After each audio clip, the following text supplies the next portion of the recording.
want to go to Andy McCarthy right now to dissect what we've gotten from this transcript. Andy, I appreciate all your help yesterday, my friend, and it extends to this story today. My pleasure, Neil.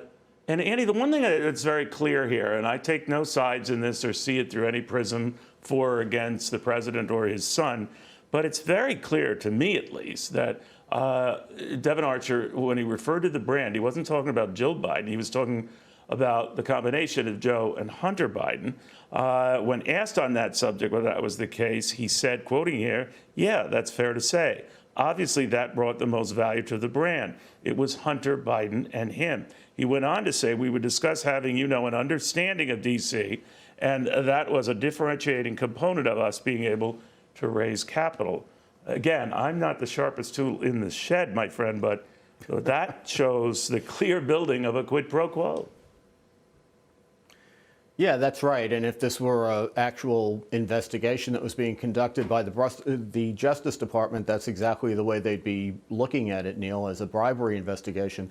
The fact is, I don't think there is a Biden family investigation. There is just something that the Justice Department refers to as the Biden investigation, which I think is just a black hole.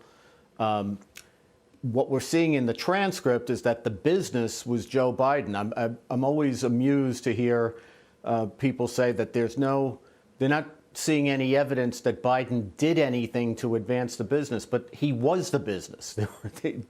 The business is access to Joe Biden and all that implies, and he doesn't have to do anything affirmative. The idea is that if you have him in your corner as your go-to guy, the way they discuss it, and you have access to him, that's going to, the hope is, intimidate people from taking action against you. So every now and then, do they have to do something hands-on? Yeah, and it looks like there was plenty of hands-on in connection with Burisma, where Joe Biden used his influence with the Ukrainian government, which was immense at the time, because they're very dependent and were dependent then on the U.S. government.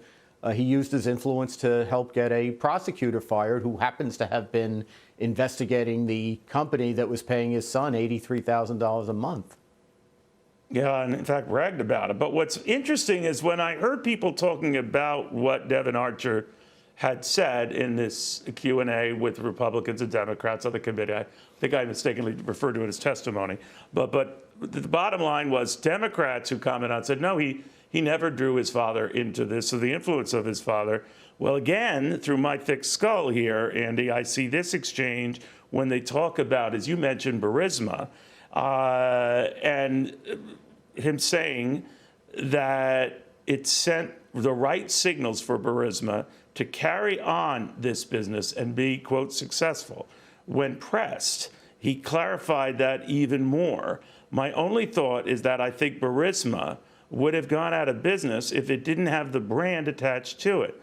Without a doubt, that brand is Joe Biden. The brand is not Hunter Biden. No offense to Hunter. The brand is his dad. Yeah, Joe Biden is what makes the scheme go. If he's not there and his political influence is not there, and you can't flash access to him, then there's no business. There's no point in paying the Bidens. And the Burisma thing, Neil, is a good indication of how this works. The guy who ran Burisma had been a minister in the former Ukrainian government that was ousted when the president fled to Moscow. The new Ukrainian government obviously was rivals with the old Ukrainian government, so this guy Zlochevsky had every reason to fear that they were going to go after him, and he needed insurance against that. That's what Biden was, or he hoped. And what's weird about it too is Devon Archer wasn't dancing around the subject. I got the impression when these reports first came out, well, he didn't really tie anything in, and he was, very, distant about, drawing anything beyond what we already knew. But he repeatedly added, apparently, a line that went like this one, literally. It wasn't as specific as, the vice president's son, but obviously the brand carried. In other words, what he was saying, the brand was the connection to the vice president. And that connection was crucial in the Burisma relationship and some of these others. So how can the Justice Department in this case ignore even the potential for weirdness there. Yeah, well, we know they're ignoring it, and it's obviously for political reasons. One of the reasons you know that they're ignoring it, I was struck reading Archer's testimony that when he was first asked about Burisma, he was asked, when did you become involved with Burisma? And he said, it's like 2010, 2015, that time frame. I couldn't be precise about it.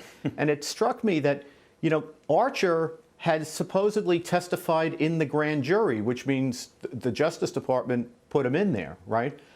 There's no way, if I had a witness like this who was crucial to an investigation, I would have walked him through the whole Burisma thing with documents and everything else. By the time he got in front of a Senate committee or a House committee, he would have known the story. He wouldn't have had like a 5-year gap and, gee, what happened? I don't remember. But the reason he has a gap is because they didn't really prepare him and they're not really investigating what happened at Burisma, which, by the way, is why they let those counts drop and the statute of limitations has run on them. They intentionally did that so that they couldn't prosecute it.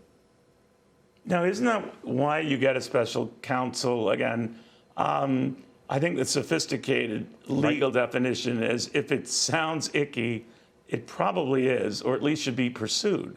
So there's no harm in, getting a special counsel to look into that, right?